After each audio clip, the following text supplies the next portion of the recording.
Hey, Jaelan.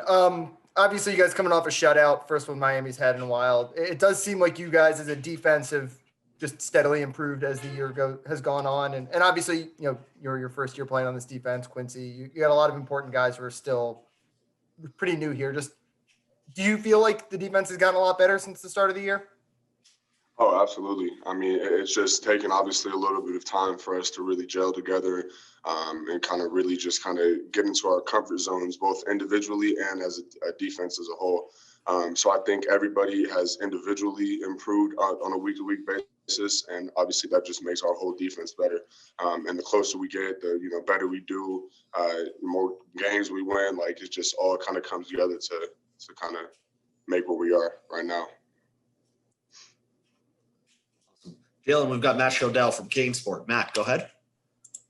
Yeah, hey, Jaelan. Obviously, you and Quincy have held up your end of the bargain. And this last game, the defensive tackles had some personnel issues, obviously, but still did really well. This is a whole different animal playing this North Carolina run game. So I want to ask you about the defensive tackle situation. Any concerns there depth-wise or anything like that? Anything where, if you can just sort of weigh in on that and how important that position is going to be in this game, in particular, defensive tackle position?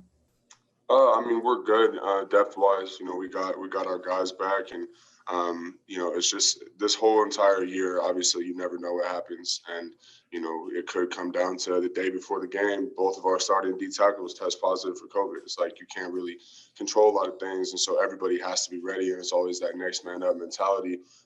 But in terms of how important the tackles are going to be, I mean, obviously, like you said, UNC has a great run game, and so we're going to definitely have to get a lot of pressure on the inside, a lot of penetration, so that we can, kind of let our linebackers work and let us work on the ends too. But I think we're going to be good. Jaelan, we're going to go to Manny Navarro with The Athletic. Manny, go ahead. Hey, Jaelan, congrats once again on a great season. I'm curious if you've decided yet what you're going to do with your future. Obviously, I know you still got more games to play this season, but you've had such a tremendous run here of success individually, and people keep talking about you maybe going pro after this year. Have you thought about it much? And I guess what will ultimately weigh in your decision? I mean, I'm just blessed to even have the option to consider that, after everything that I've been through, that this was definitely uncertain, and I didn't know how the season was going to go. None of us really knew how the season was going to go. So like I said, I feel blessed to be in this position. In terms of making a final decision, I'm just focused on beating UNC, beating Georgia Tech, and then playing in whatever bowl game.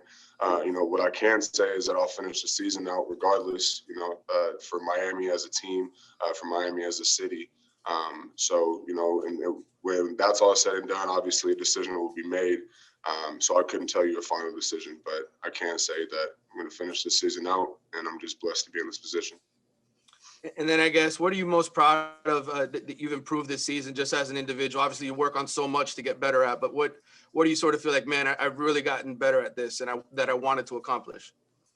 Honestly, I just think my confidence. I think that my confidence has allowed me to kind of reach into a deeper bag of moves and kind of be able to improve on my game more without just worrying about different things. I've been able to play faster. I've been able to play more instinctively just because, I'm not sitting there thinking about messing up or thinking about, making the wrong play. So I just think that as each game has gone on, I've just been more and more comfortable. And I've just been, proud of how the season's gone, and obviously still more room for improvement, always trying to get better. But I think, I can't ask for a better season. Thanks. Jaelan, we got two more for you. We're going to go to Tim Reynolds of the Associated Press. Tim, go ahead. Thank you, Kim. Hey, Jaelan. I apologize for the lack of originality because I asked Gilbert the same question, but you guys are about to play game number 10. You have a good chance, knock on wood, to get to 12 games this year. Given everything that's gone on with this program, everything that's going on in the country, how fortunate do you feel that you guys were able to get pretty close to a full season, and knowing that a lot of schools would gladly trade places with you guys right now? I mean, it's a blessing. We had no idea what was going to happen, back in the summer when we were training out on the track, running 300s and 200s every day, just like absolutely killing ourselves, preparing for a season that we didn't even know was going to happen. So, every week has just been a blessing. Every week has been an opportunity for us to showcase our abilities and showcase, who we are as a team. And the fact that we've been able to do it for 10 weeks, even though we've had some time in between the games, even though we've had some bye weeks, it's definitely a blessing because, like you said, not a lot of other teams in the country can say that they've been able to play that many games this season. So I think that's just credit to, the school, credit to, President Frank, all that he's done, credit to Coach Diaz and all he's done to keep us safe. So, it's been a great season so far. I'm just looking Jaelan, at to follow up, when you're running those 300s, how difficult was it to say, I mean, not that they're not hard enough as it is, but how difficult was it to say, what the hell are we doing this for? Like, how tough was it? Was the mind trick? Because you didn't know, you literally knew nothing at that point. When you look back on it, can you explain to us how tough the mental challenge of all that was? I mean, there's just so many aspects of it. You got to have somebody like Coach Feely who, is just going to motivate us regardless, because he knows it's easy for us to get distracted and easy for us to not kind of see the end goal when it's not right ahead of us. But, for me personally, I kind of just saw it as a way to get better. I already knew that I needed to improve my body. I needed to improve my shape and, my muscle mass and, how lean I was. And so really, I just saw it as an opportunity, regardless of if we were going to play, as an opportunity to get better, an opportunity to, I always say in terms of how close I am with my teammates, when you go through the trenches together, it just makes you that much stronger. And so the fact that there was probably 5 to 10 guys in our summer groups, it wasn't even near the whole team, and specifically there was 5 or 6. It was just D linemen in our group, and I think that was kind of essential in just making us closer. And I think that we wouldn't be able to be as good as we are or have the record that we have today if it wasn't for that. Appreciate all that. Thank you, Jaelan. Jaelan, last one for you is Tom D'Angelo from the Palm Beach Post. Tom, go ahead.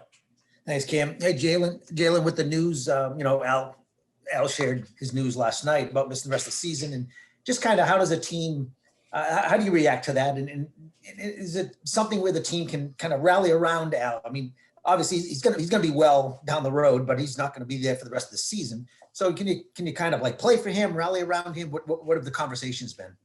Yeah, I mean, I feel horrible for my brother because Al's a guy who is one of those passionate leaders who, when he steps in the room, he's that guy. And he's just, his energy is contagious, and he's been, an integral part of our team's success, and building the character that we have as a team over the last couple of years. So, like I said, I feel terrible for him. I know that he'll be there supporting us, and I know that he knows that we'll be here supporting him. So at the end of the day, he still has a lot of football ahead of him. And so I just hope that he can get healthy and, get all the tests that he needs to and do his thing. But like I said, I know he'll be supporting us, and we'll go out there and do our thing for him. No worries.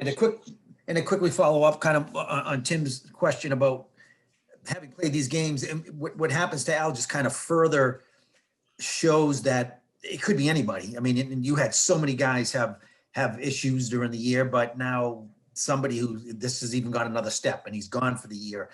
Does that make you even more appreciate what each of you have done and you personally have done to make sure you're where you are now? It's no fault of Al's, but it's just kind of it could happen to anybody. Yeah, and I can't even pat myself on the back for not getting it because I haven't done anything that Al hasn't done. I don't think people are catching COVID because they're breaking regulations or because they're being irresponsible. I know people who live by themselves and stay in their house all day and they'll still catch it. So you're right, man. It does just happen to anybody, and we just gotta thank our lucky stars that it isn't us every day.